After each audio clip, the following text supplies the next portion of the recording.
Hi guys, so there are literally thousands of things in life that piss me off, and I would quite happily tell you about all of them. I'd do it as well. I'd sit here for hours and just moan and moan, but you probably don't have all day to watch one of my videos, so I am going to scale down that ambition and just talk about 10 things that piss me off, specifically in movies.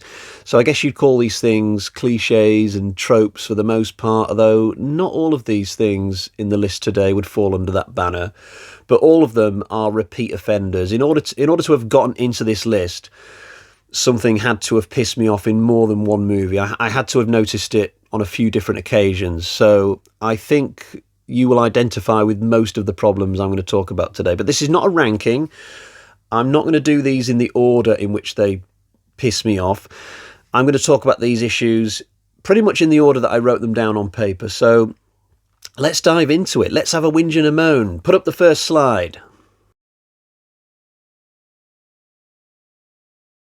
This is a nice easy starter. I think most people will be able to sympathise with this one. The concept of bad guys having a bad aim is something that has dogged movies since guns were in movies, I guess. It used to annoy me more growing up because I started out watching action films more than anything else, i.e. films with lots of guns in them. Over time, I've graduated more towards horror, and there isn't always a lot of guns in horror, but I still end up watching films from time to time where this issue rears its ugly head. A big example would be Star Wars: A New Hope. You've got Han and Luke running through the base, and the stormtroopers just keep missing them over and over again from like distances of 5 or 6 feet. Now, I know that fans of those films will try and claim that the heroes are emanating the force outwards to make the bad guys miss or something like that.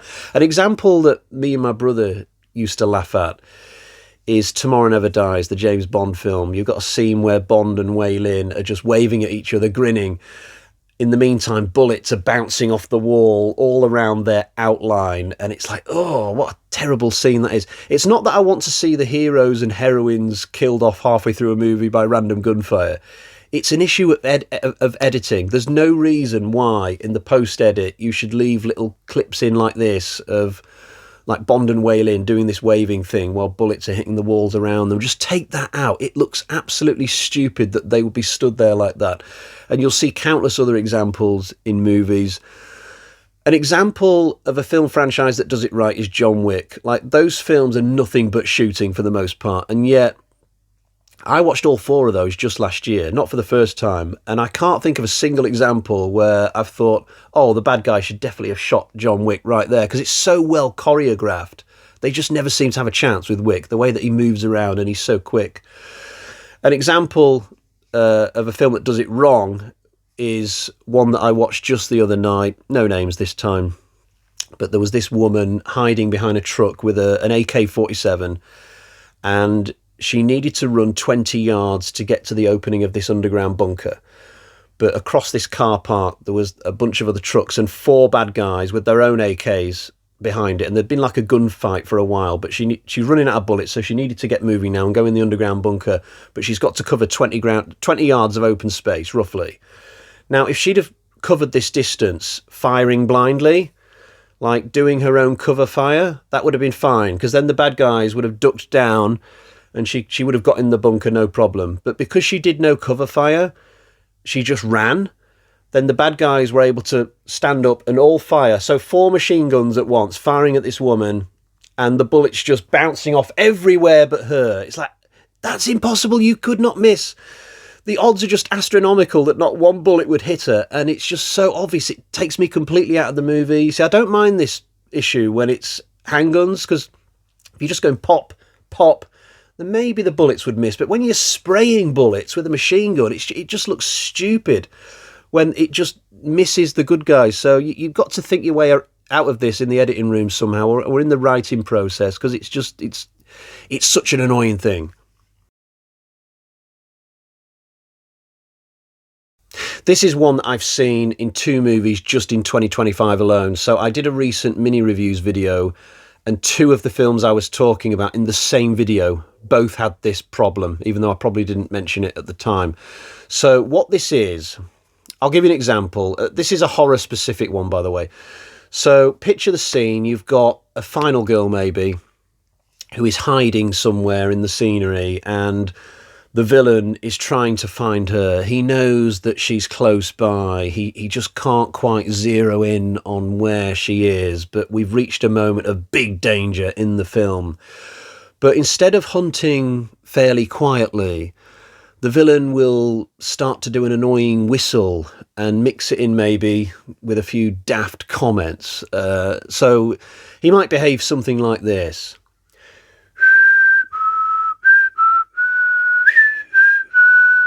I know you're out there. This is really starting to piss me off. We could have had something, me and you. There's really no way out of this abandoned industrial warehouse. And so on. But it's not just that this behaviour is really annoying. It's tactically bad as well. If you're a villain and you're making all this racket, whistling and comments and stuff, the final girl will be able to hear where you are at all times, and she can adjust her position accordingly in the scenery. If you just stay quiet and hunt in a more professional manner, you'll have a better chance of catching up to your quarry. So yeah, this is something I really don't like. I've seen it many times. Please, if you're writing a script for a horror movie, do not make your villain as annoying as to do this kind of stuff. Picture the scene. You've got a villain who is trying to strangle somebody with both hands. And let's say it's a heroine who is the potential victim here. She's being strangled. But a few seconds pass and nothing has been resolved. We're still going. And in the meantime, the victim reaches out blindly with a stray arm, looking for some object maybe that could help them out at the last possible moment. In my case, it's a Nintendo Switch. And then with one sideways swipe, they bash the villain over the head, knock him cold, and the arms come away from the neck, and the potential victim will then stand up and be like, oh, a bit of neck ache, but yeah, I'm otherwise good to carry on with the rest of the movie. No, this is not how an attempted strangulation would go. Like, I'm no expert on this. I've never personally killed anybody this way or any other way, but the victim here would pass out within like a second. And even if they didn't, like, you could do so much damage like that in a split second, you know, crushing the larynx. It would be over really quickly. Like, strangling somebody is not like making a cup of coffee. It's not some process that you set in motion and then 5 minutes later it's complete and the person will finally give up all signs of life. That's not how it's going to work. So I do not want to see this in a movie. I really don't. This back and forth that's just going on, you know, for what seems like forever. Because unless the villain is Mr. Burns or Fagin from Oliver Twist, then it's just not going to happen. So please don't put this in a movie. It's no good.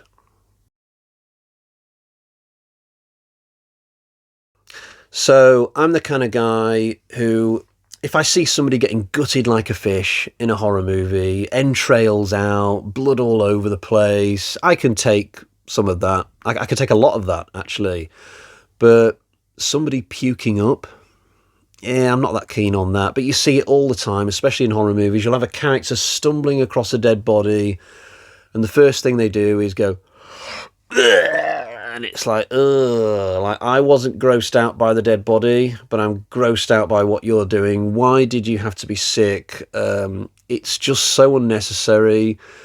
But it just seems to be a default reaction of characters who come across anything even remotely disgusting in a film. It's like the screenwriters are trying to keep it realistic as to how people would behave in these situations.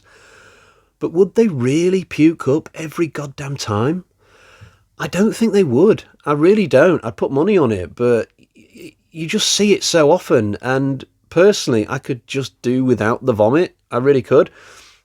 One of my favourite video games of all time is Silent Hill 2. I've not played it in a long time, But I remember really enjoying that game. And yet, all these years later, the first thing I think about when I think of Silent Hill 2 is that fat bowler armor kid who pukes up in the toilet. That's the first thing that comes to mind. And it's a real shame because I'm pretty certain that that is a really brilliant video game. But what can I say? Just don't like sick, don't like vomit.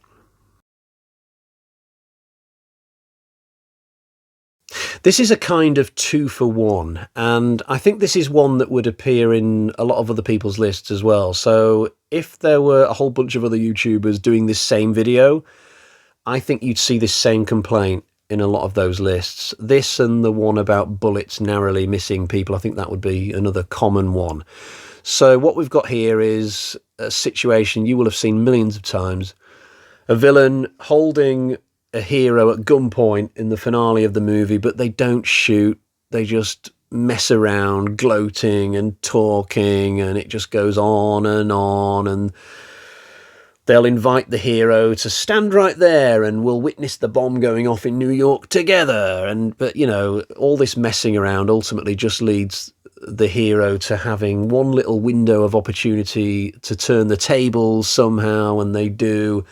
An example off the top of my head is the first Under Siege movie, where Tommy Lee Jones has got Steven Seagal at gunpoint for what seems like an age, but he never shoots him, and then Seagal just swats the gun out of his hand. But there are thousands of examples of this, literally thousands. An example of a film that doesn't do this is Under Siege 2, and I think that is one of the many reasons why I actually prefer the sequel to the first one. But I said that this was a 2-for-1. So what you might see when the hero turns the tables is them prepare to shoot the villain, except they will do it a lot quicker so that it actually gets done. But what they will often do is come out with some stupid line just before they pull the trigger, and it's not even witty most of the time. It'll be something like, "Go join your brother in hell," or, you know, "I got enough friends," or "I'm not your ducking mummy." Like, you know, you will have seen it so many times, and the film knows that this is a cheesy moment. So if there's been lots of music and background noise accompanying the final fight, when it comes to that one line, all the music will cut out, all the background noise will cut out. There might even be like a subtle zooming in a little bit towards the hero's face. And then the only thing you'll be able to hear in the world, you won't be able to hear a pin drop while this is happening. The line will come out. "Go join your brother." And then we'll go back to having noise and music and stuff. But I just hate seeing this. I've seen it so many times. It really annoys me. The most recent example where I saw it is the most recent Tomb Raider film, the one with Alicia Vikander. But again, hundreds, thousands of films have done this, and it's not cool. What I mean by this is, so picture a hypothetical scenario where a group of youngsters are in a log cabin in the woods and they realise that there's an axe-wielding murderer just outside and that they are in big, big trouble, and they all know it. Now, what a badly written film might do at this point is have all the characters start bickering and moaning at each other and arguing and blaming each other for getting them into this situation. "I told you we should have gone to Disneyland instead." And it just goes too far. They just become so unlikable. They're arguing when they should be concentrating on how they're going to get out of this situation. Now, I'm not saying that you can't have some internal conflict within a group of friends. You can actually add to the movie if you put a bit of that in. I was watching The Warriors with my son the other night, and in that film, it's mostly about a gang. And there's this one character, Ajax, who is annoyed at the leader because he feels like he was passed over as a potential leader of the group. So there's this unspoken beef between these two characters that's there throughout the film, but it never overshadows the friendship that's between these people. And that's the way that it should be. But some films, horror films mainly, just go way too far with the internal arguing to the point that it becomes a real turn off. Like, I just want to scream at the TV. Can you please stop shouting at each other and try and work out how you're going to kill the maniac that's outside?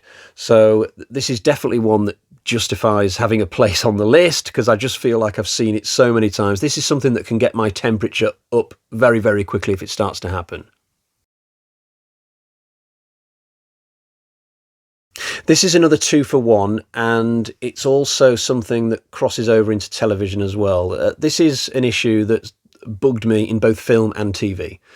So, poker is a game that I understand reasonably well. I can't remember all the different winning hands you can get off the top of my head, but I have played the game plenty of times in the past. I briefly played it on PS5 for fake money, not real money. And I've occasionally played it with my brother and my friends, usually when there's like a get-together at Christmas, let's get the poker set out and play each other for a quid or something, I get what the game is and how it works, even if I'm not exactly an expert, right? So it really annoys me when you watch characters in a movie playing poker and you get these really unrealistic hands, like a royal flush, which I think is the best hand you can get in poker. You'll see a character getting this string of cards that is not impossible to get, but so unlikely. Like, I've never had a royal flush in all the times I've played poker. It's really difficult to get.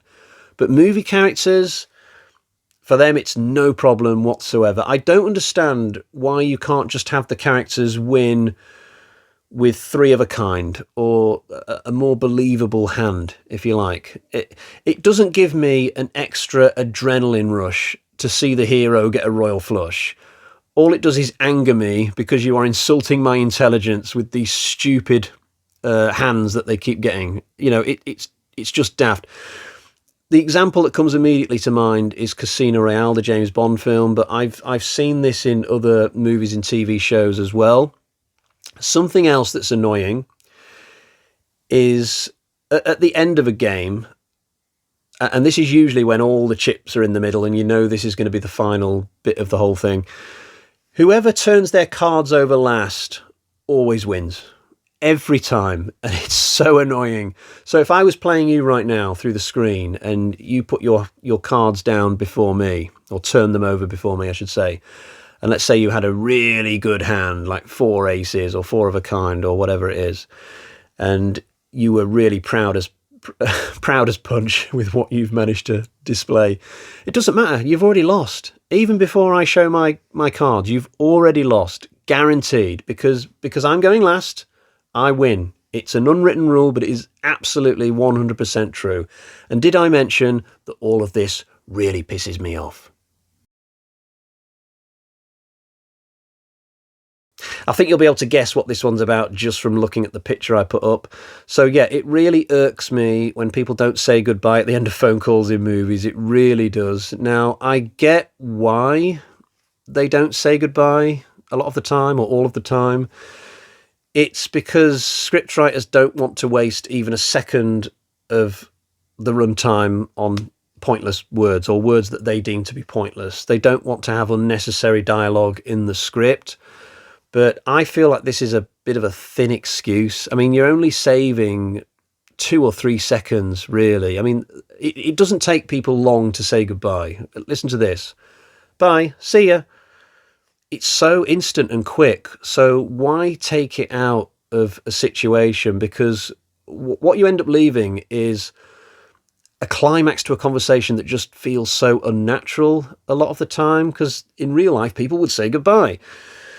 Now, I'm not saying that you need the goodbyes all the time. There'll be certain situations in movies where, say, CIA agents are talking to each other, and because you can presume that they're on each other's wavelengths, they'll be okay putting the phone down, and the other person will know what the gist is, especially if there's an emergency happening somewhere and there's no time for goodbyes, really, But if it's an everyman character talking to his girlfriend on the phone and there's no goodbyes there, then it looks really odd. It just takes me out of the movie for a few seconds where I'm contemplating that.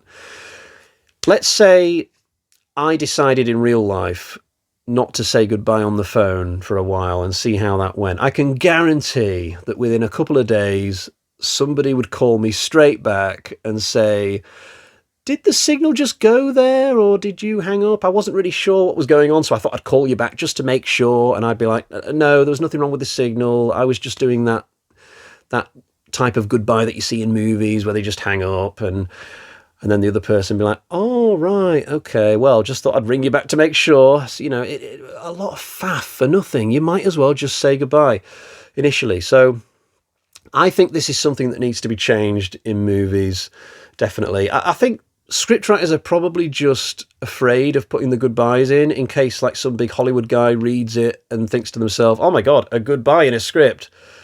This kid obviously doesn't know the first thing about script writing, but I think you need to judge it on a situation by situation basis. We live in a dignified, civilized world, damn it. Say hello and say goodbye.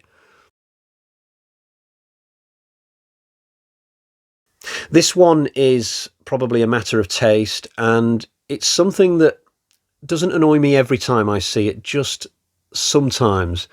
But I've become frustrated in recent years at horror films always having a kill in the first couple of minutes, seemingly, as if the writers feel like they have to follow that blueprint where there's an early murder so that we can see what the threat is, and then we will concentrate on the personalities of the characters for quite a long time, and then we'll get into another streak of kills later on. But do we always need that opening kill? Really? I'm not so sure, for a couple of reasons. So firstly, if your film is quite low budget and the kills require a certain degree of competent special effects, so let's say, for example, it's a low-budget shark movie, and Lord knows there are lots of those, but if you show me some really bad shark CGI in the first couple of minutes because you insist on having that opening kill, then I might back out of the movie because I'm thinking, whoa, I'm not sure I want to watch 90 minutes of this. But if you hold back and don't show me a dodgy CGI shark until the 45-minute mark, then by that point I might be really into the characters and I might be willing to forgive some dodgy special effects. Another reason why it's not always great to have a kill so soon is that you just ruin the mystery of who the villain is or what the threat is. And the best example I can give here is Wolf Creek, a movie I enjoyed so much because I didn't know what the horror was going to be at all, and I was just so on the edge of my seat. But in any film, if you show the killer doing his business straight away, then you've definitely killed a lot of the tension straight off the bat. You know, if you've got a middle-aged guy doing the killing, and let's say he uses a coat hanger, and in the very first scene you see him stabbing somebody with a coat hanger, then we know what the deal is, don't we? We'll spend a lot of time after that just waiting for the coat hanger killer to turn up again. Whereas if we don't see him in action straight away, then, you know, as the characters are getting in their camper van and heading for the woods, we'll be kind of on edge, not sure what's going to come at these people when they get into the trees. And that's a nice feeling as a horror fan, the not knowing a lot of the time. So yeah, this is something that I've just noticed more and more, I think, as I've got older. Maybe I've just watched too many horror films now, and the sight of that opening scene kill, it's just become so cliche for me. It's like, just please take a second as a scriptwriter to think to yourself, do we really need that straight off the bat?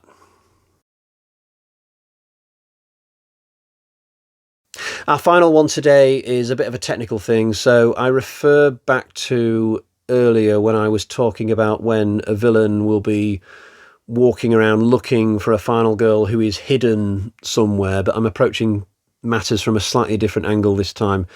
So let's have a hypothetical situation where a final girl is hiding under a bed and the villain is wandering around looking for them. And at first, we will be looking at the final girl. They'll be under the bed like... But then the camera will switch to the villain, and it won't just switch to the villain briefly, it will stay with the villain as they are looking around and getting closer to the bed. And once this happens, I know exactly what I'm being set up for. The villain is going to suddenly look under the bed and will be like, oh! But of course, the final girl will have long vacated her position underneath the bed and moved into the wardrobe or something like that. Now, I am getting a little bit tired of seeing this set up. I can see it coming a mile away. I just know what's going on. The minute that you switch the camera to the villain for a prolonged period of searching, I know exactly what is going to be attempted by the director, and I feel like they really need to think that this type of scare, if you can call it that, has been done so many times now. I can spot the mechanics of it a mile away. So please don't do it anymore. And you know what? If they've doubled this up with the whistling thing, then boy, am I getting extra mad. But anyway, that was our final one of the video. I've now gone through all 10 that I came up with for this.